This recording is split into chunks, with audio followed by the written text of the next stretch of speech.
ప్రతి సంవత్సరం కూడా మన ఛానల్లో ఈ స్కూల్ నోటిఫికేషన్ గురించి అడుగుతూ ఉంటారండి.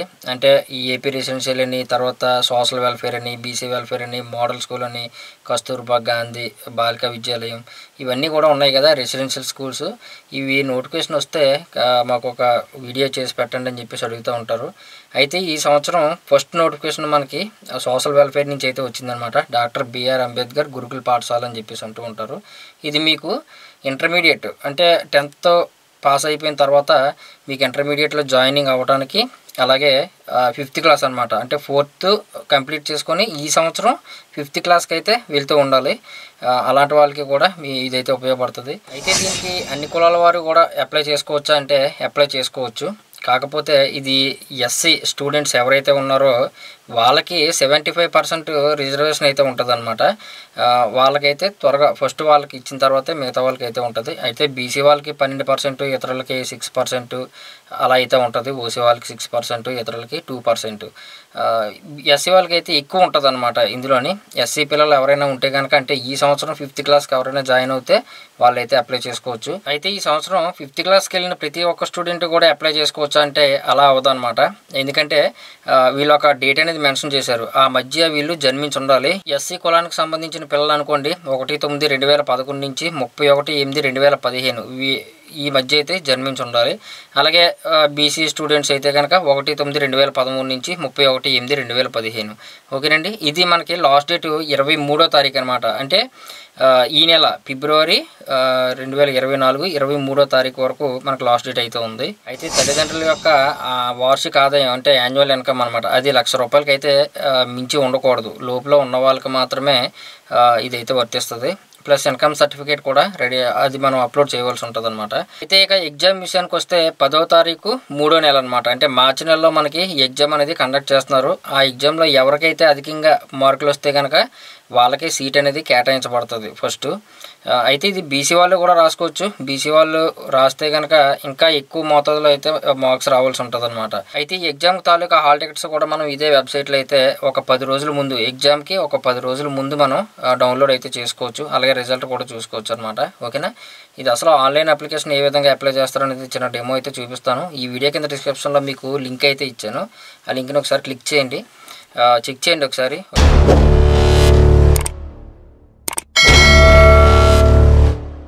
ఈ వీడియో కింద డిస్క్రిప్షన్లో మీకు లింక్ అయితే ఇచ్చాను. ఆ లింక్ని క్లిక్ చేయండి. ఈ విధంగా మీకు వెబ్సైట్ అయితే ఓపెన్ అవుతుంది అనమాట. ఇది డాక్టర్ బిఆర్ అంబేద్కర్ గురుకులమ్స్. అయితే ఇక్కడ మీకు చూసుకోవచ్చు 5th అడ్మిషన్ నోటిఫికేషన్ కూడా ఉంది. అలాగే ఇంటర్మీడియట్కి సంబంధించిన నోటిఫికేషన్ కూడా ఉందన్నమాట. ఒకవేళ మీరు ఇంటర్మీడియట్ జాయిన్ అవ్వాలనుకోండి ఈ ఆన్లైన్ అప్లికేషన్ అయితే క్లిక్ చేయవలసి ఉంటుంది. 5th క్లాస్ అడ్మిషన్కి అయితే ఇది అనమాట. అయితే ఇక్కడ మీకు ఆన్లైన్ అప్లికేషన్ అని చెప్పేసి ఉంది కదా, ఇక్కడ క్లిక్ హియర్ అని చెప్పేసి ఉంటుంది. దీన్ని క్లిక్ చేయండి.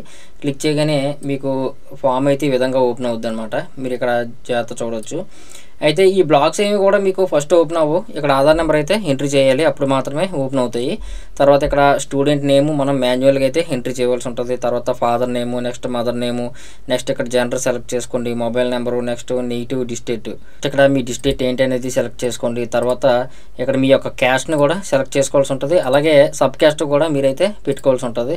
నెక్స్ట్ ఇక్కడ డేట్ ఆఫ్ బర్త్, ఇందాక నేను చెప్పినట్టుగా ఆ మధ్య వారు అయితే పుట్టి ఉండాలన్నమాట, జన్మించి ఉండాలి. ఆ డేట్ ఆఫ్ బర్త్ని అయితే ఇక్కడ ఎంట్రీ చేయండి. ఇక్కడ డేట్ ఆఫ్ బర్త్ ఇస్తే మీకు అక్కడ తీసుకుంటుందా తీసుకోదా అనేది మీకు చెప్పేస్తుంది అనమాట. ఇక్కడ మీరు చూడండి 2024 డేట్ ఆఫ్ బర్త్ మామూలుగా ఇస్తే మీకు మినిమం ఏజ్ వ్యాలిడేషన్ ఫెయిల్డ్ అని చెప్పేసి అయితే వస్తూ ఉంటుంది అనమాట. ఇక్కడ మీ ఆధార్ కార్డులో ఉన్నది ఇవ్వండి, మామూలుగా అయితే తీసుకుంటుంది. అంటే ఇక్కడ 2015 అయితే ఇచ్చినప్పుడు అయితే నాకు తీసుకుందనమాట. ఎందుకంటే ఆ మధ్య జన్మించి అయితే ఉండాలన్నమాట. నెక్స్ట్ ఇక్కడ రేషన్ కార్డు నెంబరు ఇస్తే ఇవ్వండి, లేదంటే లేదు. నెక్స్ట్ ఇక్కడ ఫోటోని కూడా మీరైతే అప్లోడ్ చేయవలసి ఉంటుంది, స్టూడెంట్ తాలూకు ఫోటో అనమాట. నెక్స్ట్ ఇక కొద్ది కిందకు వచ్చి చూస్తే మీకు ఇక్కడ ₹1,00,000 కంటే తక్కువ ఉందా మీ యొక్క వార్షిక ఆదాయం అని చెప్పేసి అడుగుతూ ఉన్నారు. ఇక్కడ అవును అని చెప్పేసి మీరు పెట్టుకున్నారనుకోండి, ఇక్కడ ఇన్కమ్ సర్టిఫికేట్ అయితే మనం అప్లోడ్ చేయవలసి ఉంటుంది. కొద్ది కిందకు వచ్చిన తర్వాత ఇక్కడ అడ్రస్ ఫర్ కమ్యూనికేషన్ అని చెప్పేసి అయితే అడుగుతున్నారు. ఇక్కడ జిల్లాను అయితే సెలెక్ట్ చేసుకుంటారు. నెక్స్ట్ మీ యొక్క మండలాన్ని సెలెక్ట్ చేసుకుంటారు. నెక్స్ట్ గ్రామాన్ని సెలెక్ట్ చేసుకుంటారు. డోర్ నెంబర్ ఇస్తారు. నెక్స్ట్ వీధి పేరు, తర్వాత ఇక్కడ ల్యాండ్ మార్క్ ఏమైనా ఉంటే కనుక ఇస్తారు. నెక్స్ట్ పిన్ కోడ్, తర్వాత ఈమెయిల్ ఐడి, ఇవన్నీ కూడా ఎంటర్ చేయండి. కొద్ది కిందకు వచ్చిన తర్వాత ఇక్కడ రిజర్వేషన్ వివరాలు అని చెప్పేసి అయితే ఇచ్చారు. ఇక్కడ అన్నీ కూడా కూడా మీకు తెలుగులో అయితే ఉంటాయి, జాగ్రత్తగా చూసుకోండి. మీరు సైనిక పిల్లల అని చెప్పేసి అయితే అడుగుతున్నారు, నో. నెక్స్ట్ మీరు అనాథ పిల్లల, నో. ఎస్ అయితే ఎస్ పెట్టుకోండి, అది మీ ఇష్టం అనమాట. అత్యాచార బాధితుల, తర్వాత ఇక్కడ మీరు దివ్యాంగుల అని చెప్పేసి అయితే అన్నీ కూడా అడుగుతున్నారు. ఇక్కడ మీకు ప్రీవియస్ స్టడీస్ ఏదైతే ఉన్నాయో అంటే 4th క్లాస్కి సంబంధించింది, 3rd క్లాస్కి సంబంధించింది ఇక్కడ డీటెయిల్స్ అయితే ఇవ్వాల్సి ఉంటుంది అనమాట.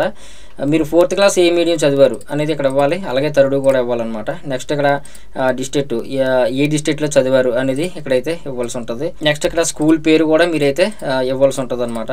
తర్వాత కొద్ది కిందకు వచ్చిన తర్వాత మీరు ఇక్కడ చూడొచ్చు ప్రిఫరెన్స్ డీటెయిల్స్ అని చెప్పేసి అయితే అడుగుతూ ఉన్నారు కదా. పరీక్ష ఏ జిల్లాలో రాస్తారని చెప్పేసి అయితే ఇక్కడ అడుగుతూ ఉన్నారు. సెలెక్ట్ చేసుకోండి. తర్వాత ఆ సెంటర్స్ అయితే మీకు ఓపెన్ అవుతాయి అనమాట. కింద మీకు ఇక్కడ చూడొచ్చు, మీకు దగ్గరలో ఉన్న సెంటర్ అయితే మీరు పెట్టుకోండి.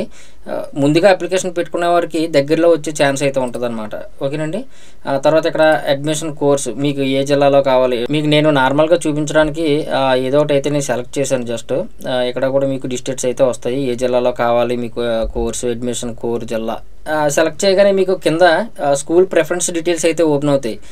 అంటే ఆ జిల్లాలో ఉన్న బాయ్స్ తాలూకా స్కూల్స్ అయితే ఓపెన్ అవుతాయి. మీరు గర్ల్స్ కానీ పెట్టుకున్నారనుకోండి, అంటే జెండర్ సెలెక్ట్ చేసుకున్న దాన్ని బట్టి ఇక్కడైతే స్కూల్స్ అయితే ఓపెన్ అవుతాయి అనమాట. మీకు ఎందులో కావాలనేది first preference, 2nd, 3rd, 4th అలా అయితే ఇవ్వాల్సి ఉంటుంది అనమాట. ఇచ్చిందే ఇస్తే తీసుకోదు. తర్వాత ఇక్కడ టిక్ చేసుకుంటారు. నెక్స్ట్ ప్రీవ్యూ అని చెప్పేసి ఉంది కదా, దీన్ని క్లిక్ చేస్తారనమాట. క్లిక్ చేయగానే మీకు అప్లికేషన్ ప్రీవ్యూ ఈ విధంగా అయితే చూపిస్తుంది. ఏమన్నా రాంగ్ ఉంటే కనుక మీరు ఇక్కడే ఎడిట్ చేసుకోండి, క్యాన్సిల్ చేసుకొని. ఒకవేళ ఇన్ కేసు సబ్మిట్ చేశారనుకోండి, మళ్ళీ మీరు ఎడిట్ చేయలేరు అనమాట. ఈ స్కూల్ అప్లికేషన్స్ ప్రతి ఒక్కటి కూడా అంతే, ఒక్కసారి మనం సబ్మిట్ చేస్తే మళ్ళీ ఎడిట్ చేయడానికి అయితే అవ్వదు. ఇక్కడ సబ్మిట్ అని చెప్పేసి ఉంది కదా, దీన్ని క్లిక్ చేశారనుకోండి, మీకు అప్లికేషన్ సక్సెస్ అని చెప్పేసి అయితే వస్తుంది అనమాట. దీన్ని ఓకే చేయండి. ఓకే చేయగానే ఇక్కడ మీరు మళ్ళీ ఆధార్ నెంబర్ ఎంటర్ చేసి గెట్ డేటా అని చెప్పేసి క్లిక్ చేయండి. మీకు ఈ విధంగా పెట్టిన అప్లికేషన్ అయితే ఈ విధంగా వస్తుంది. తర్వాత ఇక్కడ ప్రింట్ అనే ఆప్షన్ అయితే ఉంటుంది, దీన్ని క్లిక్ చేసుకొని మీరైతే ప్రింట్ తీసుకోవచ్చు. అంతేనండి, అప్లికేషన్ చాలా సింపుల్ అనమాట. దీనికి ఎటువంటి ఫీజు కూడా ఉండదన్నమాట. నెక్స్ట్ ఇక ఇంటర్మీడియట్కి అయితే కనుక ఇక్కడ ఆన్లైన్ అప్లికేషన్ అని చెప్పేసి ఉంది కదా, దీంట్లోకి వెళ్ళి సేమ్ డీటెయిల్స్ అయితే ఉంటాయి. కాకపోతే మీరు ఎస్ఎస్సి డీటెయిల్స్ కూడా ఇందులో ఇవ్వాల్సి ఉంటుంది. మీరు ఏ కోర్సు తీసుకుంటున్నారనేది టిక్ చేసుకొని ఇవన్నీ కూడా మీరు ఎంట్రీ చేసి అప్లికేషన్ అయితే ఫిల్ చేసి ఇందాకలాగే సబ్మిట్ అయితే చేయండి. ఓకేనండి. ఇది 23 వరకు మనకి టైం అయితే ఉంది కాబట్టి త్వరగా అప్లై చేసుకోవడానికి అయితే ట్రై చేయండి. ఓకేనా. మరి ఈ వీడియో మీద ఇంకేమైనా డౌట్స్ ఉంటే కనుక కింద కామెంట్ సెక్షన్లో మెన్షన్ చేయండి. అలాగే వీడియో నచ్చితే ఖచ్చితంగా లైక్ చేయండి. అలాగే మన ఛానల్ మాత్రం సబ్స్క్రైబ్ చేసుకోవడం మర్చిపోవద్దు.